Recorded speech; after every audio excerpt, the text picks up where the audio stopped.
stop. Something is wrong. When something is wrong, I have to stop. Okay, so now when I plug in, I have to plug in 0.25, not 1. Ah, excellent. Now it makes sense. So the sign is negative because that's why this was a number over 1. So that was incorrect. Good. Okay. So now we know now that this is a relative minimum for sure. The derivative is negative, and then 0, and then positive, as expected. Because I squared the 2, but I didn't square the 9. And that created a whole issue. Thank you very much. Good. Everything else is fine, as expected. The sign was changed because that's why I needed to graph it. Something was wrong, and this was wrong. This number was wrong.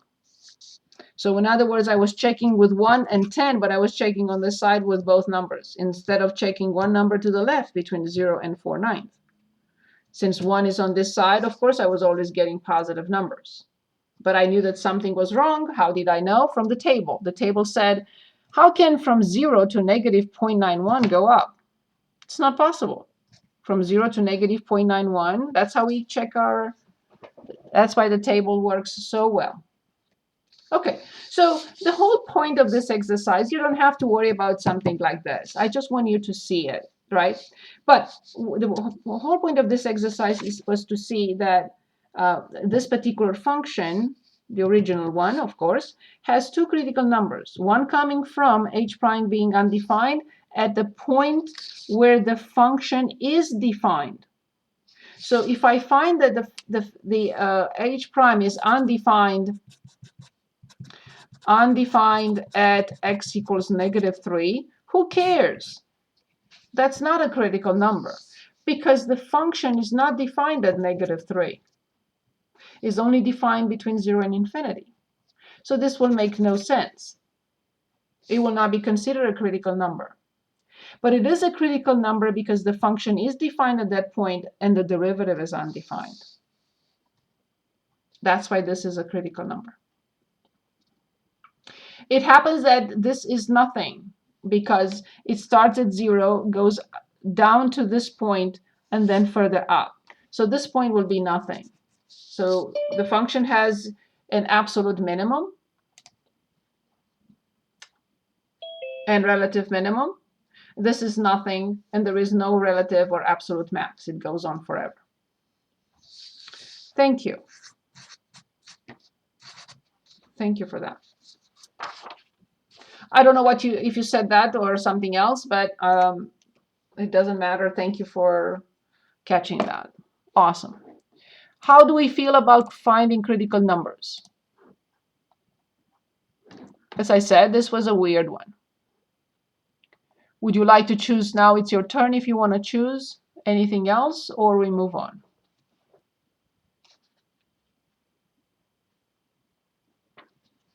Can we do one more? Yes? You want me to choose? You want to choose? Maybe 38. 38.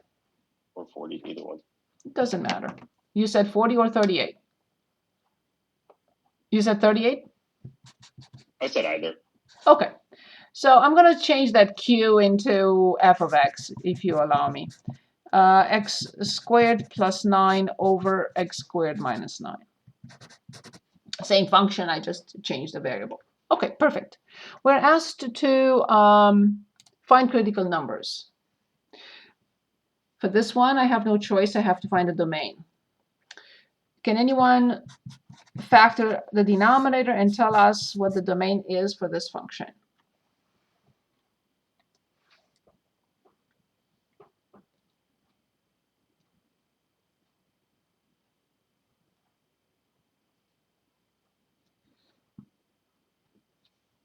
Anyone? Can anyone factor x squared minus 9? Should be x minus 3x plus 3. Perfect. And so the domain would be from negative infinity to -3, and then non-inclusive, and then union from -3 to 3, But very and good. then union 3 to infinity. Perfect. Awesome. So now I have to find f prime, and then I will set it equal to 0, and then I will set it to undefined. If I find something from here, the function must be defined at that point. Otherwise, this means nothing. Good, so let's find f prime of x. Can anyone refresh our memory what rule applies here? We're not going to differentiate this. This was for the domain. We're going to differentiate this.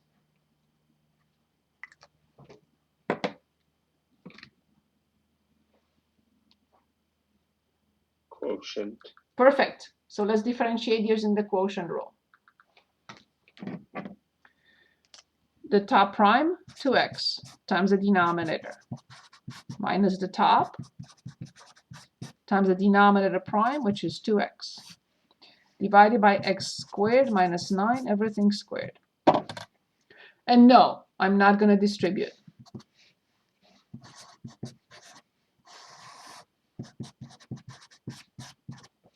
X squared minus 9 minus x squared minus 9. These two go away. Negative 18 times 2, negative 38x, divided by x squared minus 9 squared.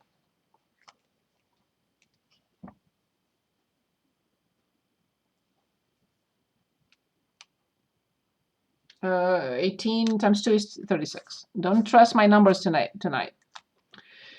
Good. So then we have the first option, f prime of x equals 0. Or 36x with minus in front or not, doesn't matter.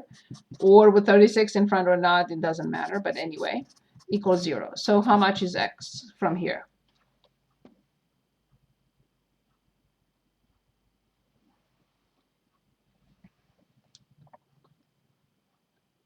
When is a fraction 0? When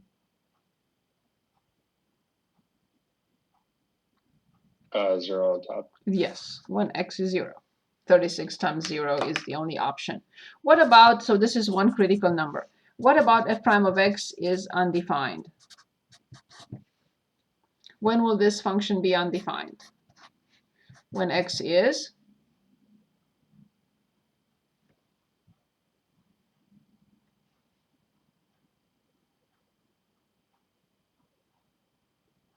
Is it still -3 and 3? Of course. So these cannot be critical numbers. No critical numbers. Why? Because the function does not exist at those numbers.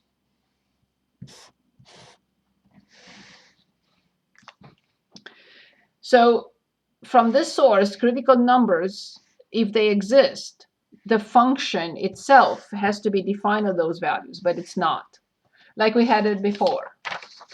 Here the first derivative was undefined. But at this point where the first derivative is undefined, the function exists. It's 0. Then this becomes a critical number. But here, the function and the derivative are not defined there. So these are not critical numbers. And now again, the question is, what does this mean? What type of number? I mean, does it become a max or a min? I don't know. So I have f prime of x, and I have f of x, and here's the domain. If the function is undefined, the derivative is undefined. If the function is undefined, the derivative is undefined. Okay, so here's our derivative. I'm going to copy it here.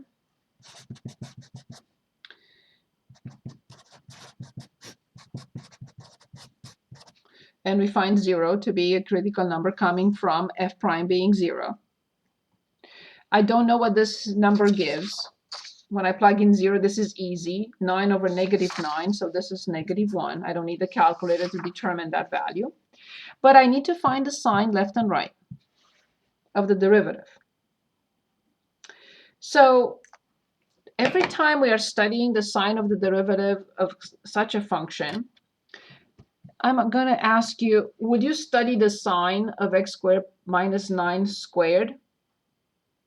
Do we know what the sign of this piece is forever and ever? What sign does this quantity have? Always. Positive. Yes, because it's something squared. Awesome. Thank you. Awesome. So I will not even bother by that. Don't even look. Will I plug in or discuss 36? No, who cares? Oh. So the sign of this expression is only given by negative x. So I only study the sign of negative x up here. So please plug in -2 in negative x and tell me the sign. And then plug in 1 in negative x and tell me the sign. Positive then negative. Yes. So it's going to be positive all the way and negative all the way. What type of point will this be? When the first derivative is positive, then 0, and then negative. What type of point is 0, -1? 0, -1. What type of point is it? A max. Yes. For now, we know it's a relative max. It could be an absolute, of course, but it's a relative max for sure. And in this case, yeah. Any questions on this? Okay.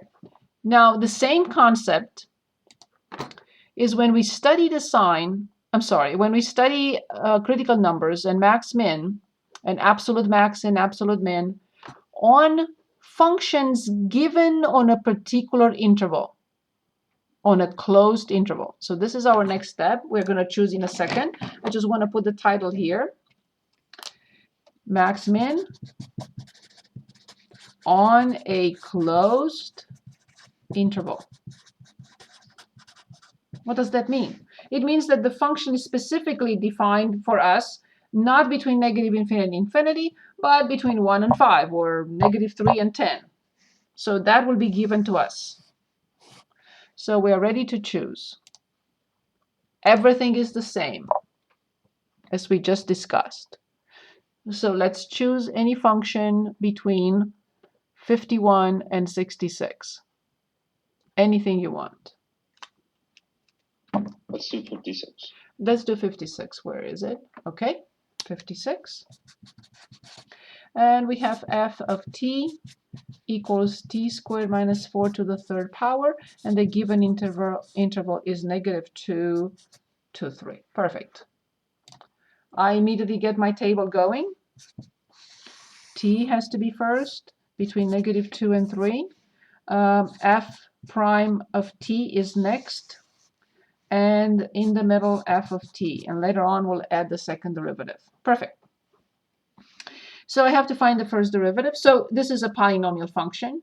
There is no point in discussing f prime of t being undefined. That's not possible. It's a polynomial function. That will not happen. So let's find f prime of t and set it equal to 0 only because, as I mentioned, the other. Can anyone help with f prime of t? So it's t squared minus 4 to the third power. Anyone I haven't heard from today, please. Anyone?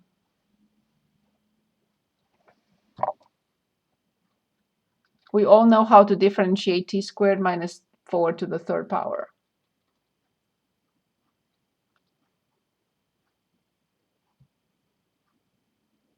Anyone? Please. Say t squared minus 4 to the third power. 3t squared minus 4 to the second power times the inner function prime. Good. So now we have to set this equal to 0. I will rearrange it as 6t squared minus 4 squared. And I have 6t squared minus 4 squared equals 0. The first solution is, well, of course, I'm going to divide by 6 because it's a factor, not by t. Do not divide by variables or expressions that have the variable in them. But I can divide by 6. So t squared minus 4 squared equals 0.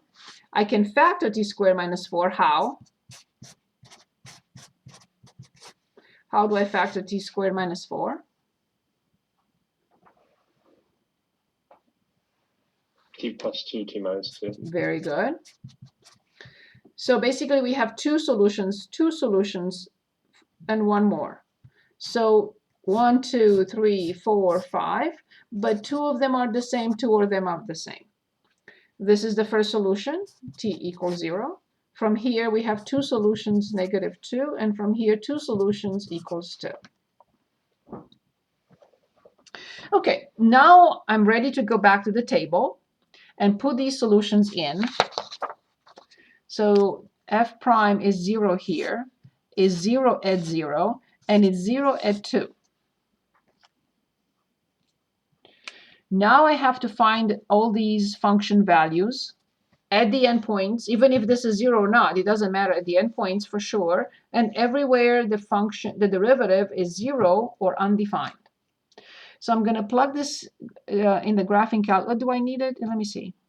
So this is 0. When this is 0, this is -64. When this is 4 minus 4, this is 0 again. And this is -1 to the third. Okay, there is no need. Now what we need to do is find the sign here. You can say, well, you can tell from here. Yes, true, but we're practicing something very important.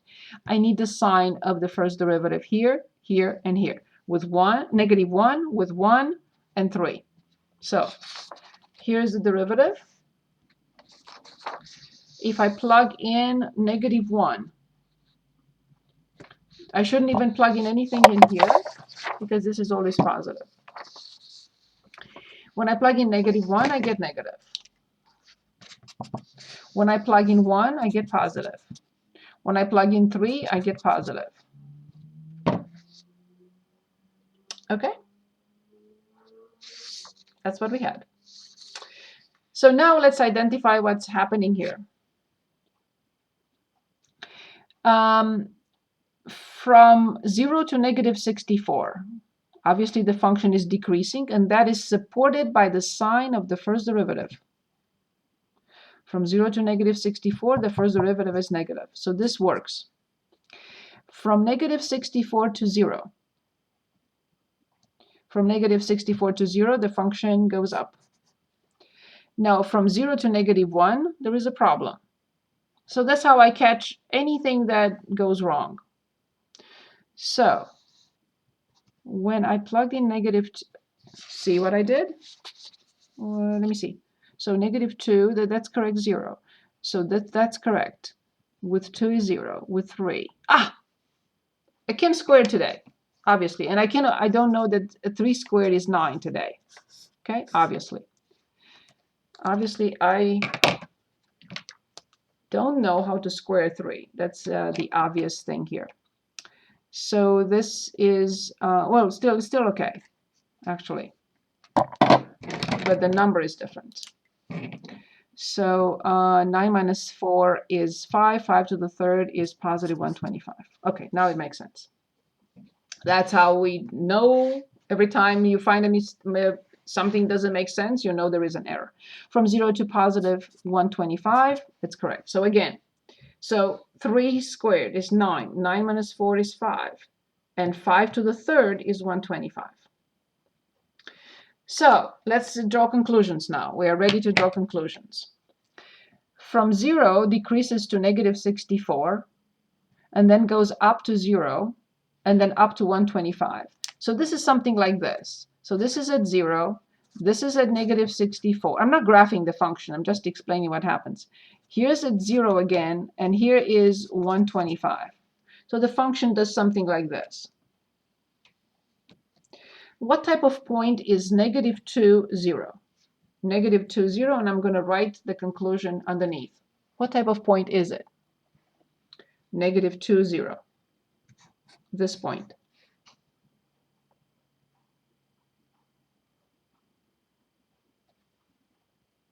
-2, 0.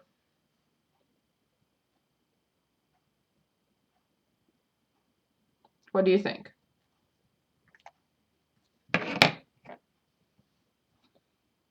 Negative 2, 0.